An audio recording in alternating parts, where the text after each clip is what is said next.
کھانے کا تو سن کر ٹھیک تھا، لیکن کپڑے یہ سن کر تو میرا دماغ تھوڑا سا چکرایا تھا۔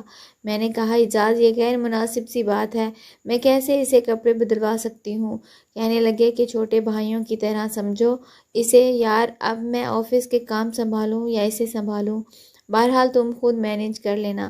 یہ کہہ کر وہ چلے گئے۔ میں بے حد پریشان تھی، اب یہ سوچ رہی تھی کہ کیا کروں کیا نہیں، جب مجھے حامد کے کمرے سے پکارنے کی آوازیں آئی۔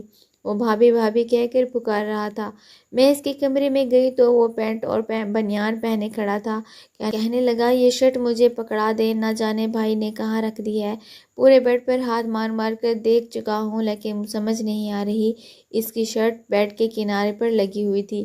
میں نے وہ شرٹ اسے پکڑا دی۔ اس نے شرٹ پہن تو لی، لیکن بٹن وہ اڑے ٹیڑھے بند کر رہا تھا۔ مجبوراً مجھے ہی آگے بڑھنا پڑا۔ میں نے کہا تم چھوڑو، میں تمہیں بٹن بند کر کے دیتی ہوں۔ میں نے اس کی شرٹ کے بٹن بند کیے تو وہ خاموش ہو گیا۔ کہنے لگا میرے بال بھی بنا دیا بھابھی۔ میں نے ڈریسنگ سے کنگھا لیا اور اس کے بال بھی بنا دیے۔ پھر کہنے لگا مجھے اپنا ہاتھ دیں۔ میں نے کہا وہ کیوں؟ کہنے لگا دیں۔ میں نے ڈرتے ڈرتے اسے اپنا ہاتھ اسے پکڑایا تھا۔ یہ سوچ رہی تھی کہ وہ کیوں میرا ہاتھ پکڑنا چاہتا ہے۔ اس نے ہاتھ اپنے دونوں ہاتھوں میں لیا تھا۔ کہنے لگا آپ کا بہت بہت شکریہ۔ یہ کہہ کر ہاتھ چھوڑ دیا۔ آپ کو دیکھ تو نہیں سکتا، لیکن محسوس تو کر سکتا ہوں، اس لیے آپ کا ہاتھ پکڑ کر محسوس کرنا چاہتا تھا کہ بھابھی کیسی ہوتی ہے۔ مجھے تو ماں کی محبت بھی نصیب نہ ہوئی۔ بہت چھوٹا تھا جب میری والدہ کا انتقال ہو گیا، اور والد ابھی سال پہلے ہی فوت ہوئے۔ جب تک میرے والد زندہ تھے وہی مجھے سنبھالتے تھے، لیکن اس کے بعد ساری ذمہ داری اعجاز بھائی پر ڈال گئی، اور شادی کے بعد آپ نے بھی چند دن اچھے نہیں گزارے کہ میرا بوجھ آپ پر پڑ گیا۔ وہ بڑا افسردہ سا یہ کہہ رہا تھا۔ میں نے کہا تم کسی پر بھی بوجھ نہیں ہو، اور مجھ پر تو بالکل بھی نہیں۔ میری بات پر وہ مسکرانے لگا۔ کہنے لگا آپ بہت اچھی ہیں، میرا اتنا خیال رکھتی ہیں۔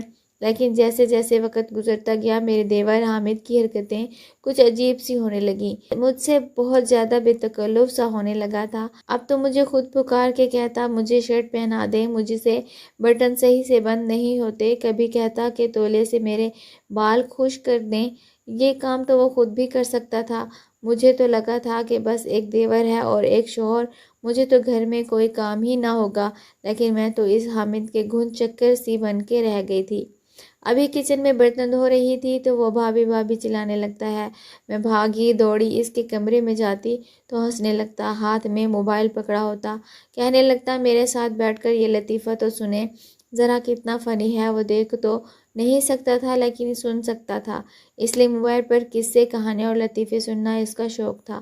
میں کہتی سن رہے ہو نا، خاموشی سے سنتے رہو۔ اب مجھے یہ بتاؤ کہ میں برتن دھوؤں، کھانا پکاؤں، یا پھر میں تمہارے ساتھ بیٹھ کر لطیفے سنوں؟ میں نے بڑے پیار سے اسے ڈانٹا تھا اور احساس بھی دلایا تھا کہ مجھ پر بہت زیادہ ذمہ داریاں ہیں۔ وہ میری بات سن کر ہنسنے لگا۔ کہنے لگا میرے پاس بیٹھیں اور میرے ساتھ لطیفے سنا کریں، آپ کی طبیعت بھی خوش باش ہو جائے گی۔ کام کیا ہے، چھوڑیں کام کو، کام بھی کبھی ختم ہوئے ہیں۔ میں اس کے برابر میں بیٹھ گئی۔ میں نے کہا اچھا چلو یہ بتاؤ، اب تمہیں بھوک لگی ہے تو کیا کھاؤ گے؟ وہ سننے لگا۔ کہنے لگا آپ کا بھیجا کھاؤں گا۔ میں اٹھ کر کھڑی ہو گئی۔ میں نے کہا خبردار جو اب تم نے مجھے آواز دی، سمجھے نا، بس مجھے کام کے وقت بھی بلایا کرو، مجھے ابھی کھانا بنانا ہے۔ اعجاز مجھے بریانی کا کہہ کے گئے ہیں، اب تمہیں بھی تو بریانی پسند ہے نا، اور تمہیں کیا پتا کہ بریانی بنانے میں کتنا وقت لگ جاتا ہے، اوپر سے اتنی گرمی ہے کہ کچن میں کھڑا نہیں ہوا جا رہا ہے۔ یہ کہہ کر میں باہر چلی گئی۔ 3-4 گھنٹے لگ گئے تھے مجھے کچن سمیٹتے ہوئے۔ میں نے بریانی بنائی، کباب بنائے، میں بالکل تھک چکی تھی۔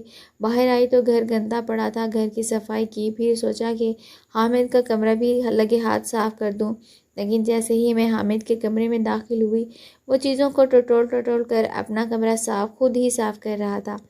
اس کے ہاتھ میں ایک کپڑا بھی پکڑا تھا جس سے وہ فرنیچر صاف کر رہا تھا۔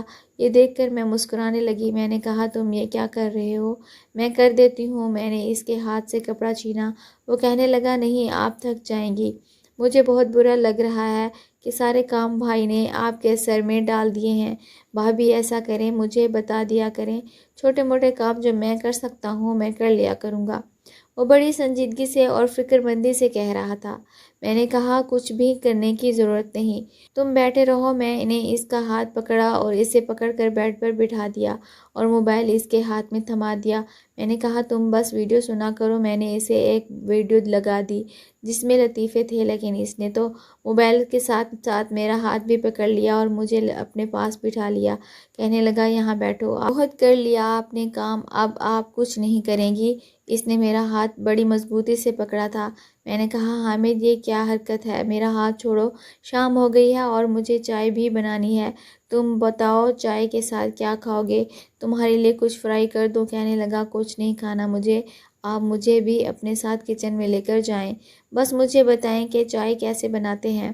میں نے کہا تم میری فکر چھوڑو۔ یہ کہہ کر میں نے اپنا ہاتھ اس کے ہاتھ سے چھڑوا لیا اور کچن میں آ گئی۔ اس کے لیے چائے بنائی، شامی کباب بھی تلے، پھر اس کو چائے دی۔ کباب کھاتے ہوئے مسلسل میری تعریف کر رہا تھا۔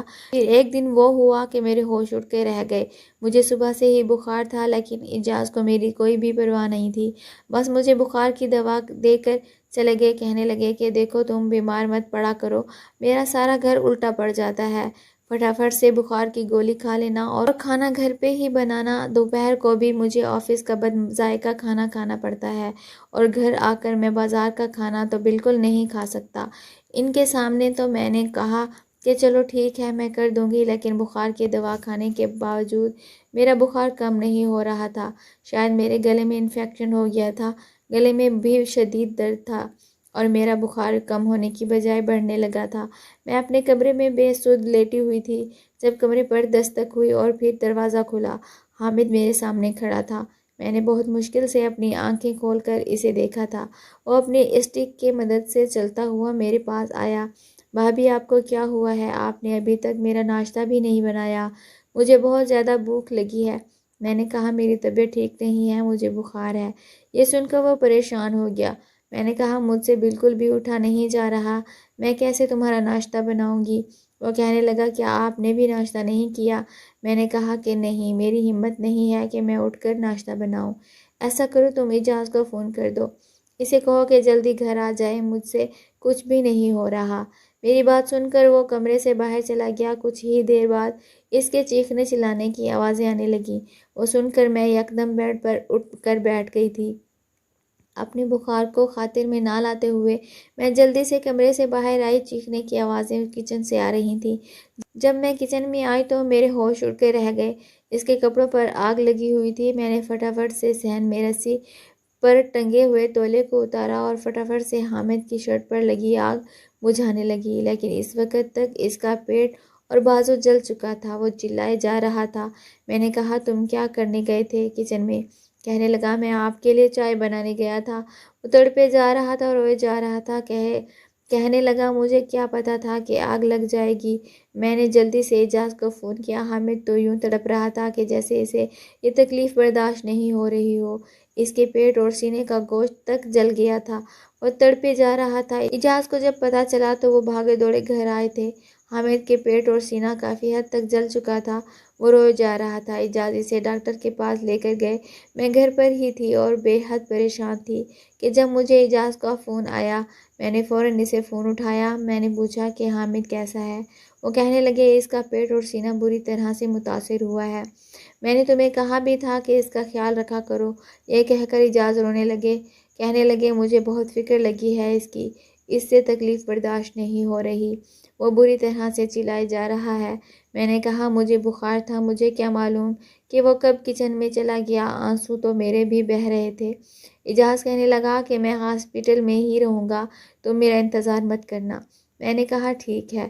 مجھے لگا کہ صبح تک حامد کو افاقہ ہو جائے گا، وہ ٹھیک ہو جائے گا، پھر گھر آ جائے گا، میں اس کا بہت خیال رکھوں گی، وہ چند ہی دنوں میں بھلا چنگا ہو جائے گا۔ لیکن جو خبر مجھے صبح سننے کو ملی، میرے ہوش اڑ کے رہ گئے تھے۔ اعجاز نے کہا کہ حامد ہم میں نہیں رہا۔ یہ سننا تھا کہ میں رونے لگی۔